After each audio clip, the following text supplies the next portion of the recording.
Okay, well this is Chapter 2, Part 2 for the Netacad CCNA Course 1, and this is the 5.1 version of the material. You can find the 5.0 version in my playlist. If you just go to a playlist on my channel and search for the version 5.0, you'll be able to find those as well. And you should be at the end of this video, you should see at the bottom right hand corner a link to the Chapter 3 video portion once I get that completed. Okay, so let's get started here. We're going to continue looking at configuring a network operating system, or the Cisco IOS, and in this section we're going to look at the basic device configuration. So when we first get our Cisco device and we log into it or we console into it, and I'm just going to say console to let you know that when we connect in. So we console in, we configure our host name. We want to have a host name on that device, and that helps us identify what device it is when we're looking at them on the network. And then we're going to limit access to device configurations. That's one of the most important things that we do in the Cisco when we first get these up and running, is make sure that we limit access or lock it down. And then we want to look at the commands to save the running configuration. So let's look at host names. So some guidelines to choosing a host name, and you want to have some type of scheme or schema that you use. You don't want to just go in here and put in Bugs Bunny and Daffy Duck and different names like that. You want to have names that somehow tie to, I usually do location, and that's what the example here is doing. So they're saying SW Floor 3, SW Floor 2, SW Floor 1. And the reason you do that is because you immediately know when you look at that device where it's located. Now, does that give information to people trying to break into your system? Yes, it absolutely does. But if you have good physical security in place, it shouldn't matter, because you want to be able to readily or quickly identify your devices. So that's why we do configure them the way so that we know where they're located, or have some type of naming schema that's logical sense. So some host names should start with a letter.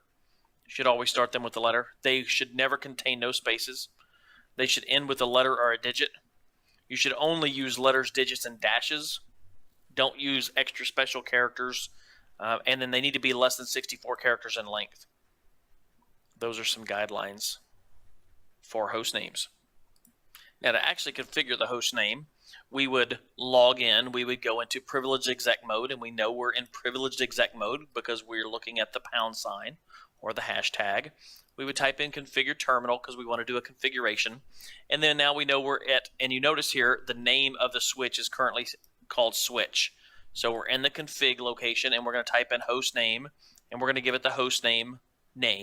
And in this case, it's uppercase SW-floor-1. And then we press enter, and you'll notice that when we do that, the name of the device changes. So it changes to the new host name. If it's not a host name that's valid, or if you've got spaces in there, it's not going to put them all in there. For example, if you put a space in between SW dash and then floor, it's only going to put in SW dash. And let me show you that real quick on the packet tracer. So if we look at now, when we want to limit access to our device configurations, which should be one of your biggest concerns with your devices, is limiting access, and not just physical access, because that's a big component of it, is making sure that you have your devices locked in, secure rooms, locked in server racks, physically locked up so that someone cannot get physical access to it. Because once you get physical access to it, it opens up a whole nother world of opportunities to someone trying to do trying to get into your system that's not supposed to be there. So when we look at the software side of it, or securing our iOS, though, some of the things that we need to do are secure privileged exec access without a password. So we shouldn't be able to just come in and type enable and be able to get into privileged exec mode. So we want to put a password on privileged exec mode. We want to secure user exec mode, user access, or user exec mode access with a password. So we're going to put multiple layers of passwords on here. We also want to secure our remote telnet access with passwords. so that someone can't telnet through the system, or they cannot SSH to the system without having some type of password on there. Because if you just have it wide open, anybody can log onto that router or that switch and make changes, and they can change the host name, they can change IP addressings, they can just or wipe your configuration out. And other things that you absolutely always want to do is always encrypt your passwords and provide some type of legal notification, and we'll take a look at that here in a second on why you have that. Now, when you're choosing passwords, you want to have passwords that are more than 8 characters in length. I typically go with 12 or more, just because 8 is a good standard, but 12 is better. And so I usually go either 12 or more. On my personal passwords, I usually go 20. It's a little bit overkill at this point, but I just like to be a little bit more secure. So on devices, you want to have at least 8. I personally recommend 12 or more, but 8 works. Use a combination of uppercase and lowercase, letters, numbers, and special characters, and numeric sequences. And you will always want to avoid using the same password for all devices. And let me just say, and I'll just make a quick note here, if you do this right here and you use the same password for all your devices, you're going to have a bad day. Because somebody gets into one router and they put the password in, and then they log into the next, try to log into the next router, and it's the same password, and they realize what you've done, they now have access to all of your devices on all of your network. So you want to make sure that you always use different passwords for different devices, and never use the same type of combination either. So you don't want to use the same type of serial or set number. I recommend using some type of software to generate passwords, like KeePass or LastPass, or some type of password generating software, and a way to encrypt those passwords and keep those secure somewhere, either in a personal log file, writing them down in a book. I know some security people will frown on that, but if you've got that book locked in a safe, or lock that away somewhere where you know it's physically secure, then you're going to be okay with that. If you don't want to have your passwords on a device, and the reason you would do that in a journal or some type of notebook written down by hand is because if you have multiple people coming in and need that information. Or you can do something like KeePass or LastPass and have some layers of encryption or layers of security on that. And don't use common words because they're easily guessed.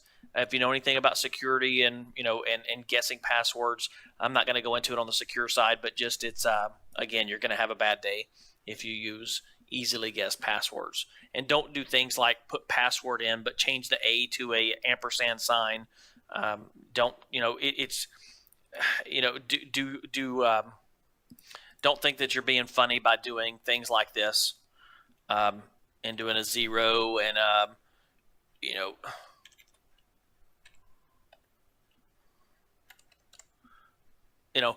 those are still, if you do things like that, and you put a 0 in for, if you put a 0 in for O's and put an ampersand in for A's, and do maybe a 5 for the R, like that.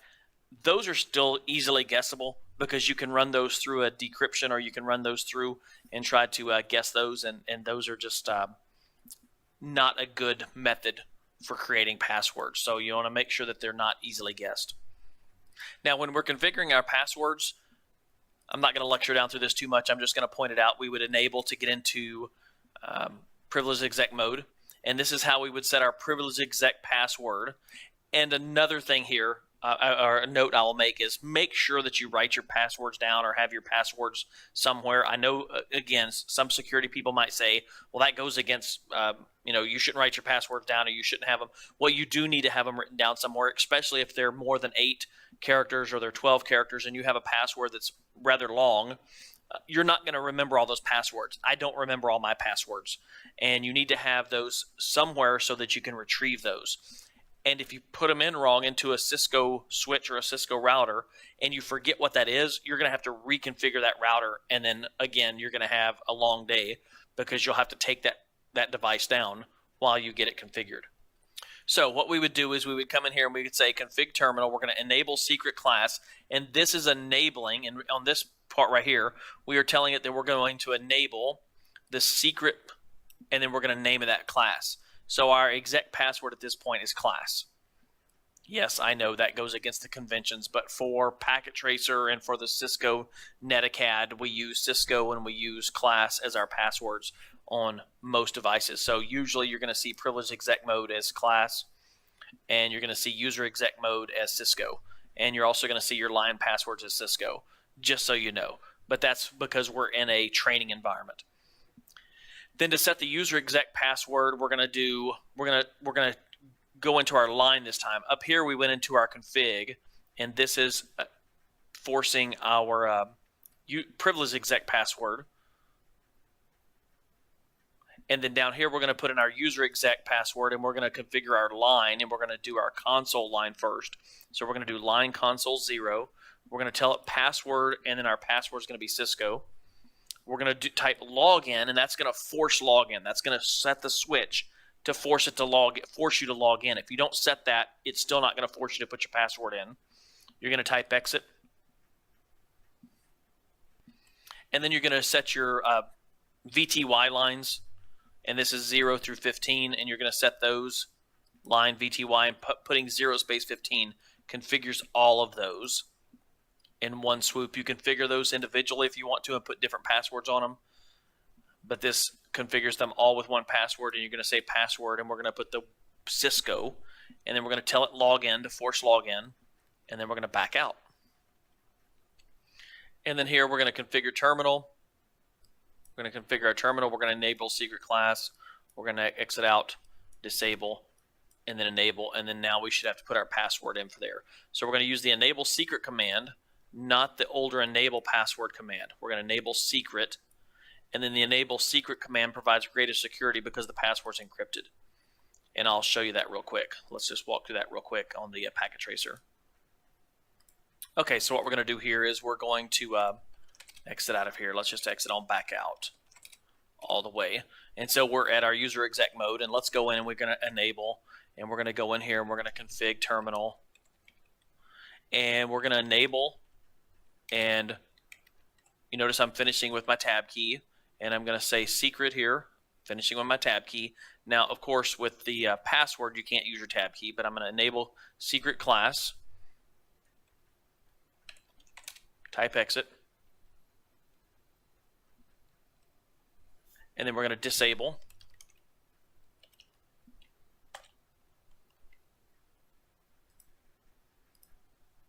We're going to disable, and then we're going to enable.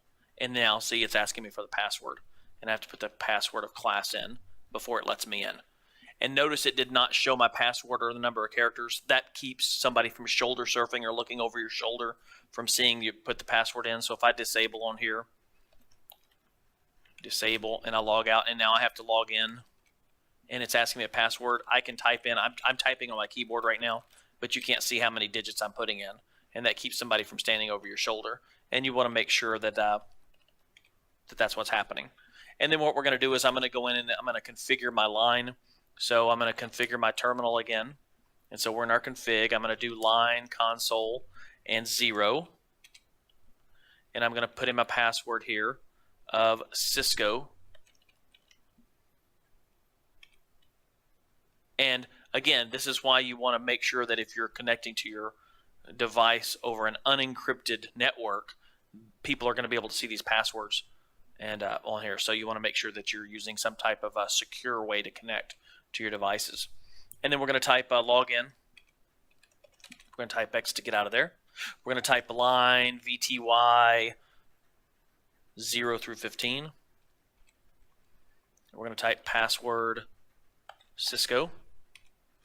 Force the login. Okay, so what we did is we configured our user exec password, our privileged exec password. We put passwords on our lines, and that also put a password on our console. So if we totally log out of our system here, and let's log out all the way. So now when I log in, it requires user access verification. I don't automatically go to the user exec mode login. So now I'm going to have to put in my password of Cisco to be able to get user exec privileges, and then I'm going to have to put in, if I try to enable, I'm going to have to put in my password to get into my privileged exec mode. And that's it. that's the class password. And now I can get into config and see all my information on there. So I have layers of security. I have a password to get into the console and then user exec mode, and I have a password to get into privileged exec mode. Now, the reason you secure your console is it reduces the chance of unauthorized personnel physically getting into your system, because the console, if I have physical access and you did not put a console line, I can then go in and then start trying to crack, and it start trying to crack the privileged exec mode password. So it just makes much better sense, it just makes it a lot more secure to put those layers of passwords on there. And on the VT lines, that allows access to a Cisco device via Telnet, and you want to lock those as well. And you want to make sure that you have a good password. And then those 3 passwords should not be the same. Again, you should never use the same password across devices, and you should never use the same password for both your console, for your privileged exec mode, and for your VTY lines. You want to make those all 3 separate passwords. And that's why, again, I recommend that you have some way of recording that information that's going to be secure as well. Now what we want to do is we want to encrypt our passwords. We put our passwords in there, but if we do our show running config, it'll show us what our passwords are, and I'm going to show you that on Packet Tracer before we encrypt them. Now since I just did the show run, I did show, so on the Packet Tracer side, what we're going to do is we're going to do show. So we're in our terminal here, and if I do show run, I'm going to show you that our privileged exec password is encrypted, so no one would be able to get that easily. But if we move on down through our configuration, and we're going to notice then when we get down to our console line, we can see what our password is. It's not encrypted. So what we want to do is make sure that we encrypt that information. So let's take a look at how to do that. And we do that with the command of service password encryption. Service password encryption. So if we go in and do that, let's take a look at how to do that. So we just do service password encryption. Oh, we got to go into the config first. So let's go into config, terminal, and we're in configuration now. And then we're going to do service password encryption. And I just used my tab to finish it out. And if we turn that on, now if we do, let's exit out of here, and we type show run config, now our enabled is still encrypted. And if we move on down, now that we see, instead of showing Cisco, it's got an encrypted set of bit of information there. So we'd have to, now, obviously, if I'm looking at this and that's the same encryption number, I know that those are the same passwords. Again, that's why you don't want to use the same passwords, because I can easily identify that those are the same passwords because they have the same encryption number on those. So that's, again, why you want to use different passwords. Okay, now let's take a look at banner messages. Banner messages, and some students have told me in the past, why do you put banner message, or why would you even have to have those on there? It really comes down to a legal issue. If you have somebody that's trying to get into your device and you don't have any type of banner message, they could go into court and say, I hacked in because they didn't tell me I couldn't. And now, I'm not saying that would always work, but you want to always make sure that you are covering yourself legally. So part of the process of covering yourself is to make sure that you have a banner message, and we call that the message of the day, or the banner, M-O-T-T, banner. And you want to have it say something along the lines of, this is a secure system, authorized access only, or unauthorized access is not, unauthorized users are not, do not have access.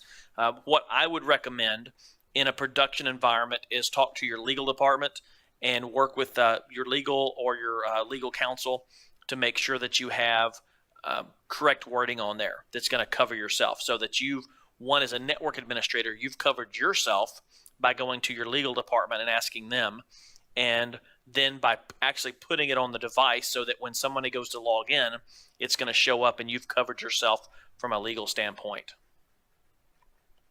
And the main point you want to make sure, though, that is you're saying that a login is, you don't have any type of anything that implies that a welcome that a login is welcome or invited. You always want it to have, basically like a stop sign to say, if you don't have authorization for the system, then you need to back out now, that you have no right to be in the system.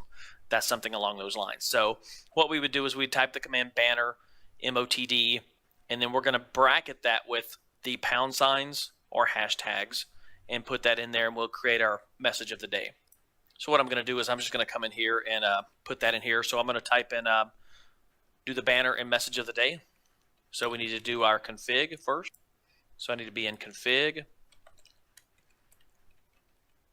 and we're going to type banner, and I'm going to finish that out in MOTD. And on this, it's lowercase works, or you don't have to have it uppercase, lowercase works. And I'm going to put it in my pound signs here, and I'm going to pause while I go ahead and type this in. Now I've typed this in here, and I just said this is a secure system, authorized access only, and I've bracketed that with pound signs. And then when I press that, it's going to put that in. And then we'll be able to, when we log out here, let's log out all the way. And now when you notice when I press enter to get in there, this is a secure system, authorized access only. So when we go to connect to that device, we're going to get that message there, or that banner there. And that's just letting us know. Now you can make it longer. You can put more information in there. You just have to keep in mind that you have to bracket that with the pound signs, and do not use pound signs in your actual message. Because if I go to put pound signs in, and I put one in right here, it's only going to do from here to here. It's only going to start and end with those pound signs. So you just want to make sure that you're mindful of that. Okay, let's take a look at saving our configuration. So we've went in so far, and we've set our banner, we've set our passwords, we've encrypted our passwords. But what happens in the middle of doing that? We do all of those changes, and then we just reboot our device. We reboot our router or our switch. Well, if we don't save that configuration, it's going to just go away. It's not saved anywhere, so we have to save that. So we can check our running configuration, and I've already showed you that in the previous part of the video here, where you can do show running configuration, and it shows your information. But what we want to do is we want to copy it from RAM, or our random access memory, over to our NVRAM, so that we know that if we reboot our device, those changes are going to stay, or they will reapply the next time we boot our device up.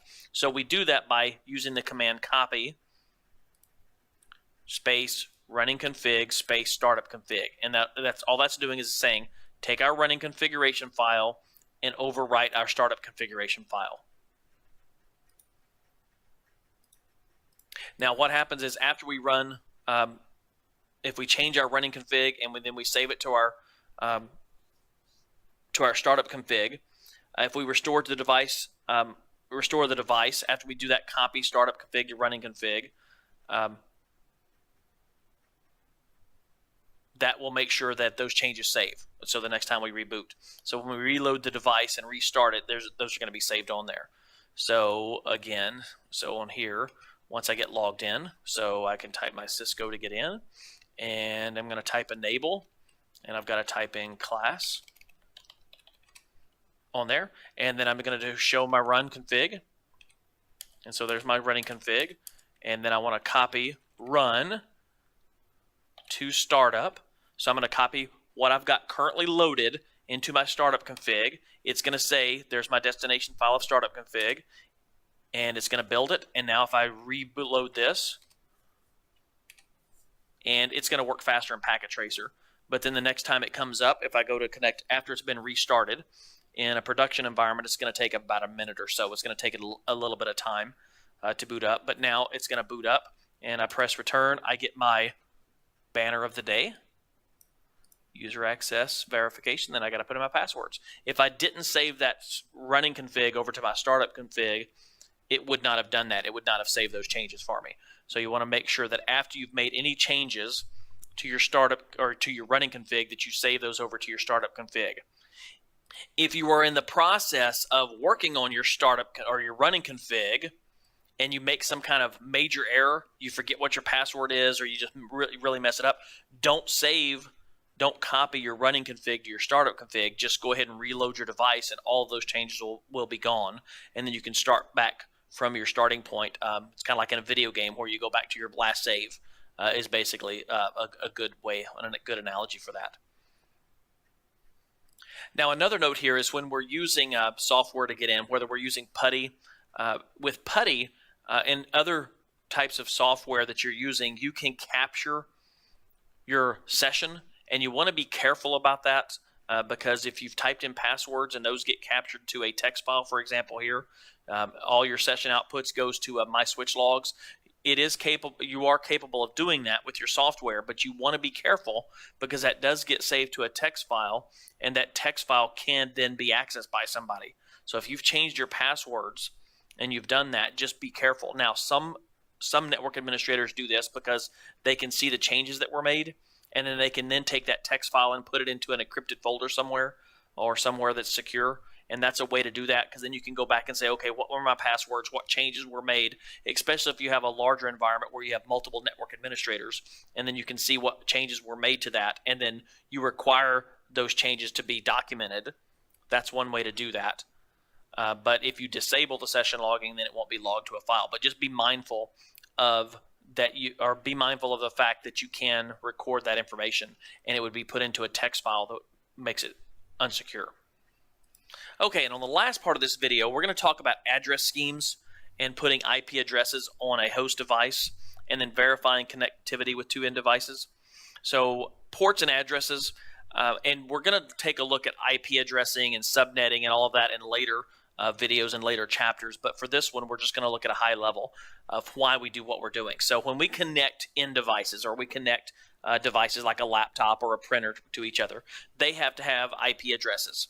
And so the same thing with our switches and our routers, we have to have IP addresses set. So when we're connecting end devices, we have to set IP addresses on there, and that's we're setting a static IP address of 192.168.1.10.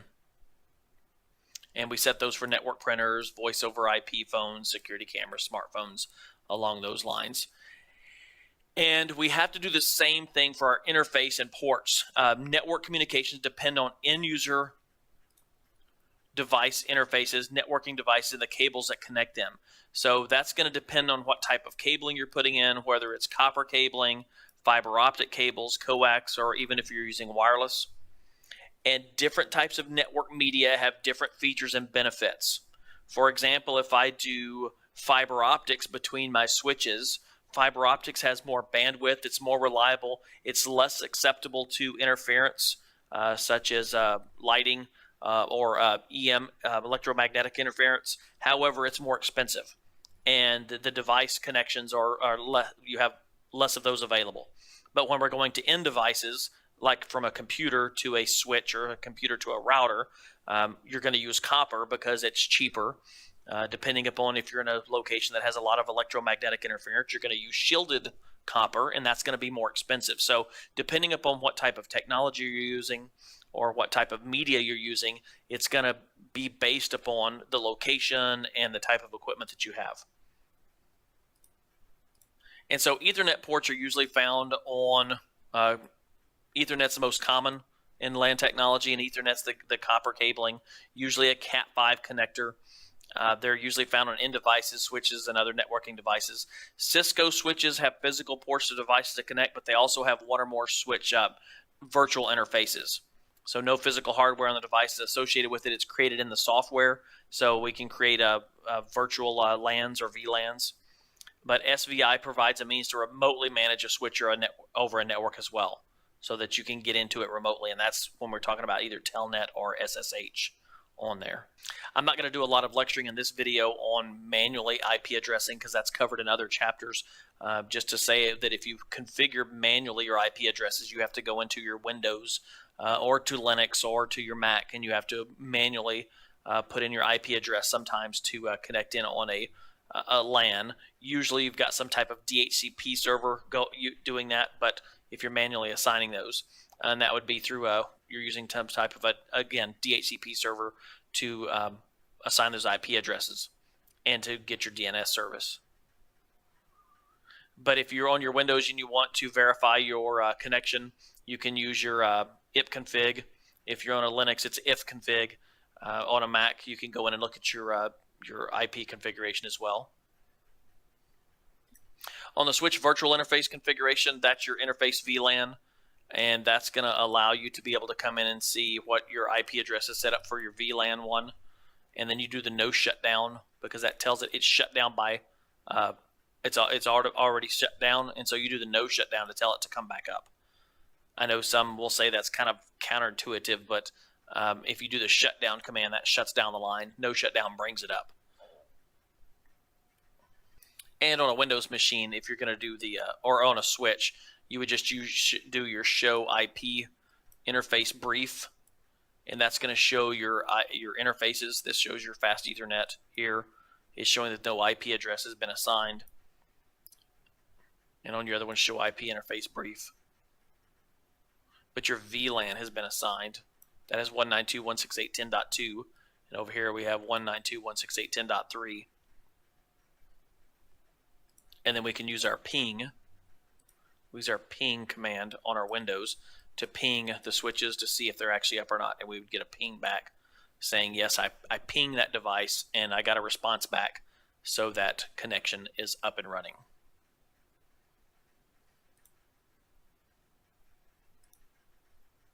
Okay. That's the end of Chapter 2, Part 2. And what we have covered is we looked at the features and functions of the Cisco IOS software.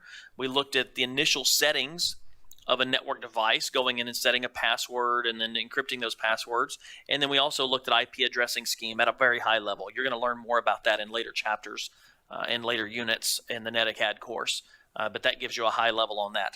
And that's the end of Chapter 2, Part 1 and 2. If this video was helpful, then go ahead and click like down below.